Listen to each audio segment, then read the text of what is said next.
Ladies and gentlemen, welcome to the Off the Mic Wrestling Show here on YouTube, a Mailbag Thursday edition, and so hitting some stories that I didn't get a chance to hit during the week, and sort of following up on some of the big things that I've brought up on the show that have been in the interweb, on in the Twitter sphere, or whatever. Really, the big story is, and the conversation is surrounding AEW Dynamite last night with the MJF and Will Ospreay match, which I still maintain was a great match for about 58 and a half minutes. And then the last minute of it just really pissed me off. And a lot of people are already saying this is the greatest Dynamite match ever, one of the greatest AEW matches ever. Let's slow down for a second, okay? Let's slow down for a second. Let's not act like Bryan Danielson, Will Ospreay didn't just happen 3 months ago. This was a good match. There was a lot of stuff in it that I really, really liked. They worked their asses off. They, fundamentally, they really clicked really well in the ring. A lot of big time maneuvers, a lot of athleticism, a lot of great storytelling in the ring. There was some questionable refereeing, but you see that in any wrestling match. But again, let's go back to what my problem was. My issue is not the length of the match. And a lot of people took issue with saying, okay, having a 60-minute match on a 2-hour television show is a little bit of a problem. And some of the stuff felt very rushed, especially at the end with that Okada and Swerve match, which in my opinion shouldn't have happened.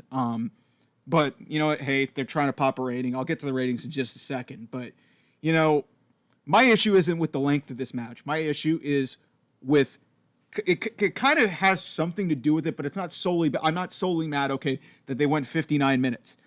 I'm mad that they went that long and went with the finish that they went with. Because why do you need to do all these crazy maneuvers and all these crazy counters 45 minutes into the match only to really just rush to a finish because you're going to get a sprint and have MJF steal it at the end? I understand he's the heel, but again, you're doing it at the expense of making Ospreay look stupid. They're going to try and convince us that the story is he doesn't have the killer instinct and he doesn't he doesn't want to do the Tiger Driver because of what happened to Bryan Danielson, and that's been a thing going on for a while now. And you know what? I kind of get that element of storytelling, but here's the problem with that. If you're going to do a match for 60 minutes, when you're the champion, it's a championship match, and if the match had went on for 3 more seconds, it would have been a draw, and Will Ospreay would have retained the title. So we're saying, okay, he's going to do the noble thing in a final minute where you've thrown literally every single possible maneuver. I mean, he tried the Stormbreaker. I don't think he did it, but he busted out virtually every single maneuver. And Will Ospreay's arsenal, that is a lot of crazy moves. He tried just about everything on MJF, and it didn't get 3. So you're going to tell me that in the last minute of what has a 60-minute time limit, he's not going to go for the kill? Like, that just makes him look dumb. I'm sorry if that makes me like some hot take artist or something like that in not liking this, then so be it. Because, listen, like, I'm just going to say it. I'm not even sure that this is one of the top 10 AEW matches of all time, to be honest with you. Because that finish really pissed me off. Because it's just, I'm a big sports fan. And it's like, okay, when you have buzzer beaters, they're very thrilling. But, okay, that's in the context of a game. This is a wrestling match where the objective is to put your opponent down for the count of 3. It's not as many. This wasn't an Iron Man match. This wasn't anything like that. This was, if it's a time limit, draw. If it's a time limit, it is a draw. Neither guy wins. Champion retains.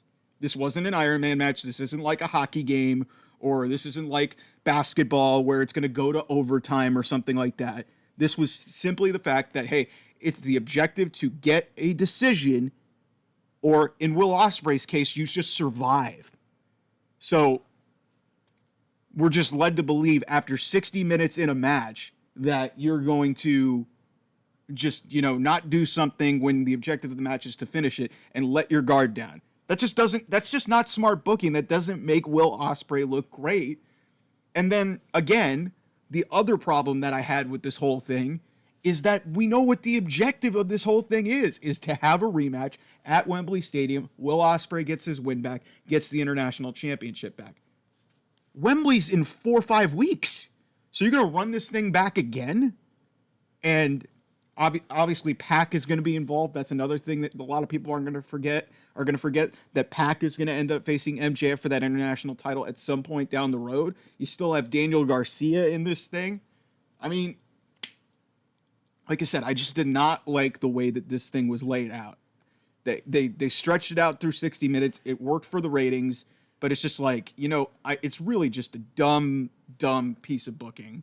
And people could say it's a great, like I said, I think it was a fine match, but again, big thing with me is you're only as good as your conclusion.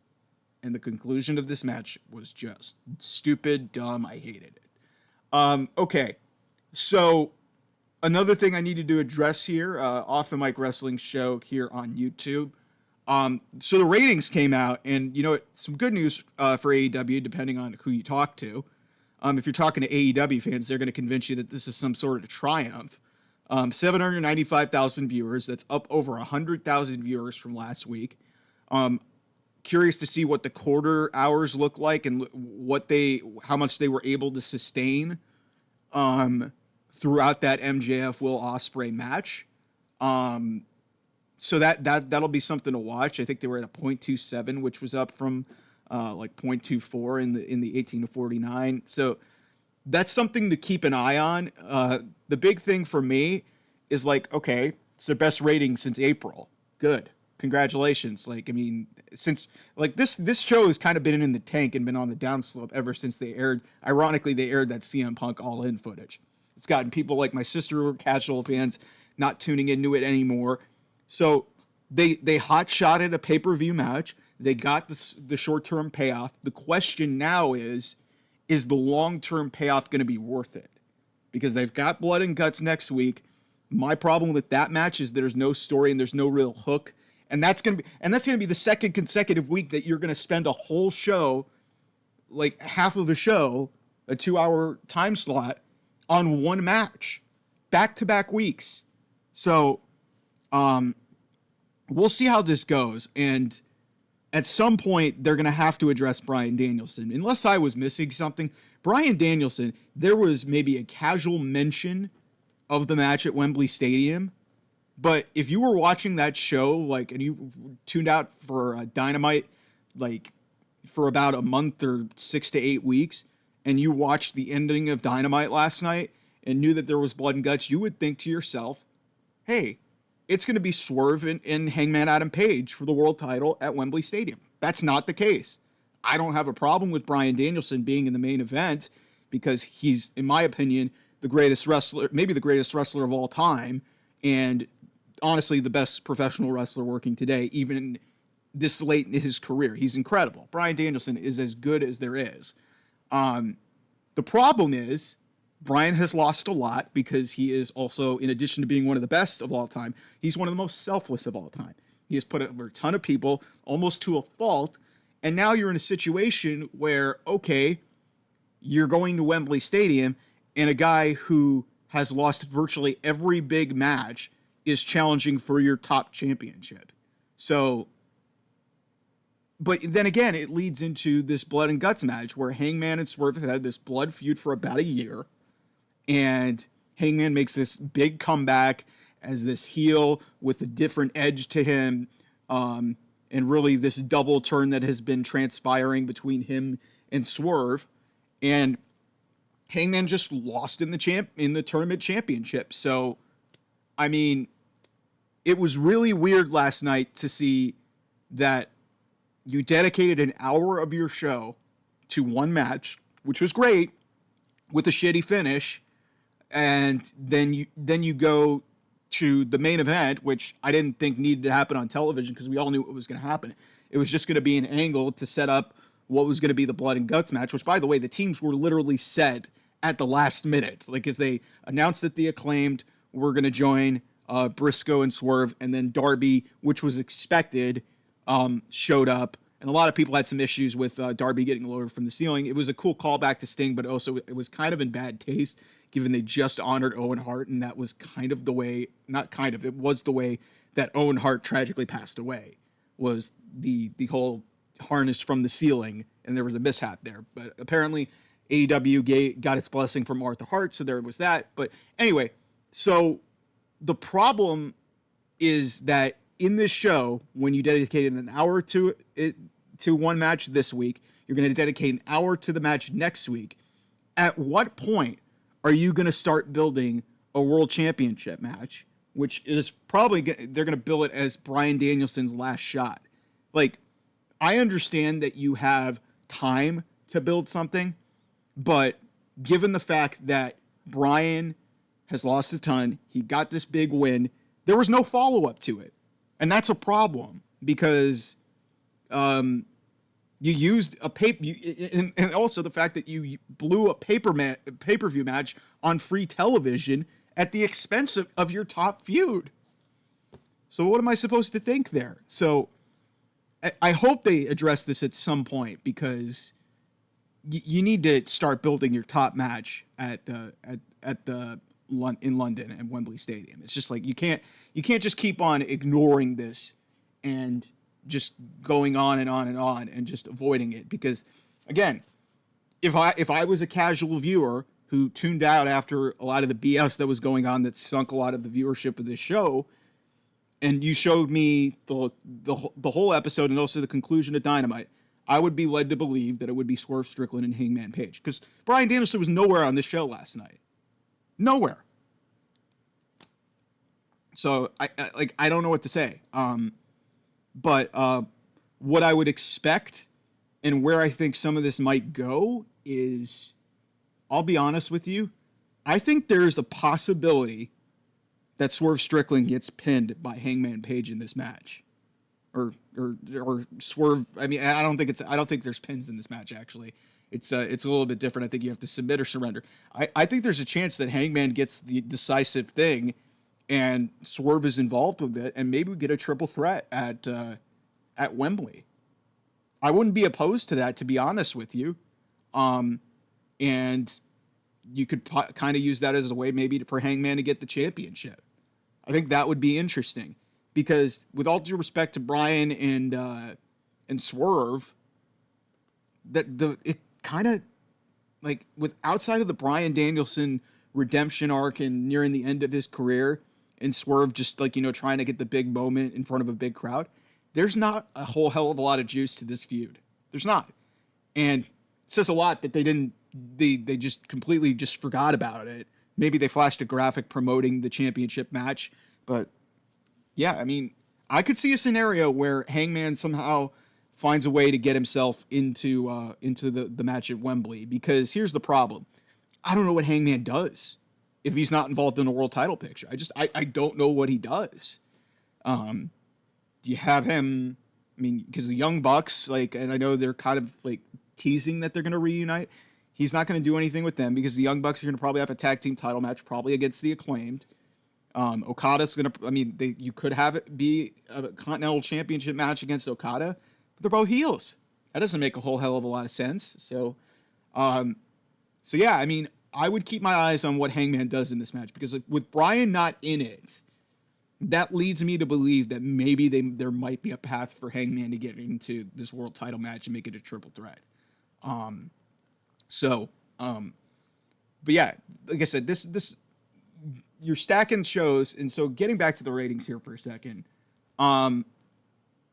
it's going to be interesting to see if AEW can get above 800,000, because they're not going to have the competition from the Republican National Convention. One reason why I was very impressed to see the number as high as it did was they had some direct competition last night. Like, the Republican National Convention, say what you want, even if you're not a political person, it's a real thing. People are watching this because of the whole thing that happened with Donald Trump, the assassination attempt. People are watching that. And this is going on at the exact same time as AEW Dynamite. So that's a real thing. That's definitely a real thing that they need to be concerned about. And they clearly looked out for that. And, smartly, initially it looked kind of bad on their part to, like, go for the go for the match early on, but it paid off for them because obviously people stayed in more so on the average, like over 100,000 more on average. So this was definitely a risk that paid off.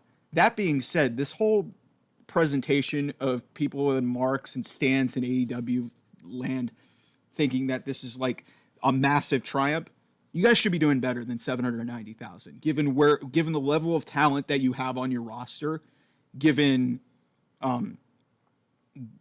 just the ability of these performers that Tony Khan has at his disposal and the amount of money that he's doling out for this roster.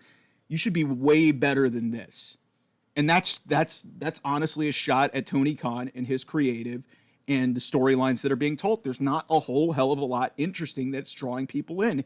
And most of the crap that sunk this thing was petty squabbles with people who aren't in your company anymore. So I would definitely keep an eye on next week's number to see if they can sustain any form of this, and maybe they'll level off into the mid 700s. But if this goes back below 700,000, that tells you that this hot shot idea just didn't work. But I think because they had a compelling match with, at least if you talk to me, a divisive conclusion with the MJF Will Ospreay match, we'll see what happens. But I mean, good for AEW in the respect of the fact that they really had a lot of negative publicity and a lot of bad news happening for it in the last 2 or 3 months. So to get close to 800,000 with some stiff competition, good job. But you shouldn't have had to resort to putting a pay-per-view match on free television. That's just how I feel about that. So one thing, let's shift to WWE here for a second. So one thing that was talked about in a space that I did with Brandon Medina, Sith Lord Elias, these guys are great out in San Antonio. The question was asked on it, and I didn't really address this on my Raw post show. How long is this Liv and Rhea feud gonna last? And here's what I think is gonna happen. What I think is gonna happen is at SummerSlam, Liv will retain the championship. I think Liv will beat Rhea Ripley. It'll be because of Dominic Mysterio. What I think should happen is I think Dom should just turn. I don't think it should be an accident. I think that all this stuff about Rhea being in control, Dom will want to make his own decision and he'll side with Liv. And be, as my sister would say, just be a stupid man, a stupid boy, and go that route. And then this will kind of splinter the Judgment Day apart. I don't know if Finn Balor is going to factor into the World Heavyweight title match, but you're going to see different segments of the Judgment Day splinter off, and maybe there's going to be like a Judgment Day Civil War that's going to happen. You're going to have Liv, Dom, Finn, and JD, and then you're going to have Rhea and Damian, maybe Carlito, but Carlito just turned heel, so I don't know how he really fits in. And then you figure out a way to do that. That would be really interesting, but ultimately, and I don't think Rhea Ripley gets hurt at all if she loses by shenanigans at SummerSlam in her first match back. Because frankly, the whole build to this thing is that Liv was the last person to legitimately beat Rhea Ripley in a match 2 years ago. That happened. That really happened, and that was a real thing, and they really wanted to build this thing. And I think the blessing in disguise is that it was a legit injury. It was a worked in. They worked it into the storyline. They allowed it, and WWE's just done an incredible job of being able to build storylines without people there or without people actively able to compete. The Judgment Day thing with Rhea not there has been great. CM Punk, Drew McIntyre, as I've said, CM Punk has had one wrestling match this year. He's had one match since November. Almost an entire calendar year, he's had one match. He's in the hottest feud in wrestling, and that's credit to WWE and also the people involved. So, but yeah, I think Rhea, she goes to SummerSlam. She doesn't win back the championship, and this, you string this along a little bit. You go maybe to Bash in Berlin. Maybe you don't keep it on there. Maybe you do another match on Raw, and then you go to Bad Blood in Atlanta, which, by the way, there's some great news about that show. And do a Hell in a Cell match there, and that's where Rhea gets her win back, gets her championship back, and we move forward. And the reign of Mommy is back in full effect after she looked like she was going to go on a downright historic run before she got injured. But in a weird way, I think this was a blessing in disguise for this storyline because you were allowed to, like, give Liv the championship, which was going to satisfy a lot of people. You kind of develop the tension within the Judgment Day and naturally turn Rhea babyface because she was already getting really loud pops with the crowd. So what I said in this space is what I just said right now is I think what's going to happen is you're going to probably have two to three matches in this feud. You're going to probably have Liv go over at SummerSlam. I think it should be Dom just flat turning. It could be by accident, which has been the whole build to this whole thing when it happened with Becky Lynch, when Liv won the championship from Becky Lynch. So yeah, something's going to happen with Dom in this match. Rhea's going to lose, and then we're going to continue down this road, and it's going to ultimately lead to a Hell in a Cell match where there isn't going to be a lot of outside shenanigans, and it'll limit that. It'll be a women's Hell in a Cell match, which there's only been a handful of those. And I think this would be a good opportunity, especially with it being like a rare women's blood feud where you have two women who really, really don't like each other, and there's legitimate heat to it, that you go to a newish pay-per-view that's selling really well in tickets in Atlanta for Bad Blood and have a specialty match. Like, I think that'd be a good showcase for the women. And I would make an argument that it could main event SummerSlam, but it's not going to. I can make an argument it could main event Bad Blood, but it's not going to. That's another question that was brought up. Should Liv and Rhea main event SummerSlam? Sadly, it's not going to. I honestly think there's a better case for it to main event over a match like Cody Rhodes and Solo Sikoa. Let's be real. Cody Rhodes and Solo Sikoa, the only reason that match is main eventing SummerSlam is because Roman Reigns is coming back. That's it. That is the only reason that match is in the main event. But that's a they did that match on SmackDown. And in no way is that a reflection of Cody Rhodes. Cody Rhodes has been a great champion. It's just nobody gives a crap about Solo Sikoa. He's a leader of he's kind of like, I think ultimately he's the proxy for The Rock in this whole bloodline versus bloodline thing. And Solo's been kind of an afterthought for so long, and now all of a sudden we're supposed to take him seriously as this intimidating guy. Like, Tama Tonga and definitely Jacob Fatu just have been presented in a way that feels way more significant than what's going on with Solo. And so the fact that that's your main event and nothing that he did in the match with in that 6-man tag where he got the pin, it was because the other guys did all the work. And I understand he's supposed to be like this heel leader, but you're trying to be a knockoff Roman, and all it's doing, and it's doing its job, is like, okay, everybody wants Roman back. So Roman will come back in the main event, and sadly, Rhea and Liv will not main event this show. I think it should main event a pay-per-view. Hell, it should probably main event an episode of Monday Night Raw, but just the way the pay-per-view schedule is stacked, I can't see it main eventing SummerSlam. I can't see it main eventing Bash in Berlin, and I can't see it main eventing Bad Blood because Bad Blood's in Cody's hometown of Atlanta. So it's just like, there's just no way that this is going to work, and it's not to disrespect the women. I think it'll be a fantastic match. These two work really well together. I saw a clip of a tag match that they did at Hell in a Cell 2022 where Liv was teaming with Finn Balor and AJ Styles against the Edge Judgment Day, which is Damian Priest and Rhea Ripley and Edge. Tells you how long this Judgment Day thing's been going on, because Edge is now in another company going by his real name, Adam Copeland. So, yeah, I mean, in regards to that, I just don't see a scenario where the women main event. But I think this is going to be, this match at SummerSlam is going to be the first match of many for these two. And I think it's great for the women's division. It goes back to what I said, a big reason why WWE just passed on Mercedes Moné, contrary to what people thinking that they needed her. They don't. They don't. And Mercedes has been kind of exposed and overrated, and she's overpaid. Good on her for getting her money, but you see clear as day the depth of this women's division. Hell, Nia Jax has walked back in the door. I'm not going to say forbidden door, but walked back in the door of WWE when everybody thought she sucked. And has, honest to God, been one of the best parts of that women's division. And I can't even believe I'm saying that because, listen, Nia had, like, my sister loved Nia Jax from, like, her time on on Total Divas and seeing her personality. But then, like, obviously her ring work was problematic, but also, like, then you see some of her beliefs on social media, which I know a lot of people don't care about, but, like, it's just to see her come back in, have an outstanding feud with Becky Lynch. She does an outstanding job in helping put over Jade Cargill in that Royal Rumble. She main events a pay-per-view against Rhea Ripley at Elimination Chamber in Australia, and then has this great run through the Queen of the Ring tournament, and she's probably going to win the Women's Championship at SummerSlam. Like, she's been great.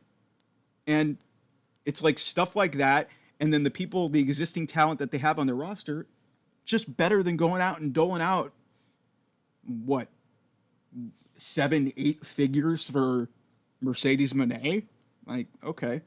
But sadly, like I said, it's not going to lead to a women's main event. I hope they do Evolution. I really do. I talked about this, I think, last week. Bayley wanted Evolution, and I hope they do it. I think the women have, especially with the way NXT is stacked up and a lot of the other things with the women's division in WWE, and a lot of really stars coming into their own, especially in the women's division, I think it's high time that we get a women's pay-per-view. And that way, maybe if you stretch it out long enough, maybe you have Rhea and Liv main event that show. Because this is the best women's feud in WWE right now. It's not even close. Like, I think Bayley is doing fine with Nia, but like I said, that's not even registering on the same Richter scale as what Rhea and Liv have been able to do between real life injuries and whatnot. So again, and also before I go, Bad Blood, 12,000 tickets already sold, and they're only in the pre-sale. The show's in October. The show is in October. It's July 18th. By the way, happy anniversary to CM Punk. It's been just over 13 years since that Money in the Bank famed match with John Cena, which is one of the greatest matches of all time. 12,000 tickets for an event that was just announced and just went. The tickets are pre-sale. They haven't gone out to the general public. That's wild. That is wild. AEW would dream of stuff like that. So this is like early AEW stuff where their tickets would go completely sold out within the span of like a day. I would expect this event to be a full capacity, and State Farm Arena, I think it used to be the Phillips Center. State Farm Arena, State Farm Center, whatever it is in Atlanta, is a big building that holds up to 19,000 people. I would expect that building to be close to full. You're going to have Cody Rhodes main event that show against somebody.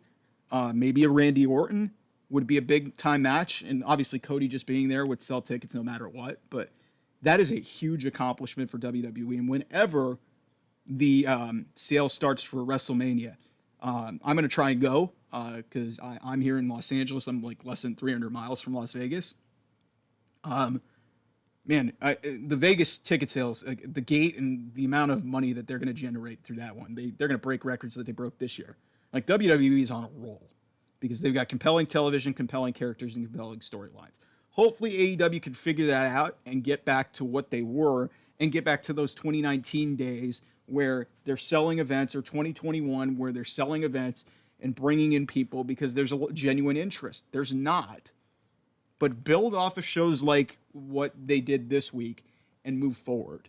Not focus on the petty BS because nobody cares about that anymore. CM Punk occasionally will throw a jab at them and nobody pops for it because nobody cares. CM Punk just does that to fulfill his ego because that's just who he is. But again, nobody cares. But good on WWE. I'd expect that Bad Blood show to be really strong and have a really lively crowd. Atlanta usually brings it for big time events, and especially the selling point of the show is Cody. So yeah. So anyway, thanks y'all for tuning in. Hear me ramble about some of the leftover stuff that happened.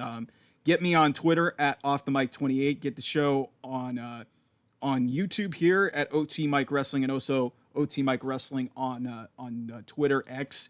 And I'll talk to you guys real soon. Bye bye.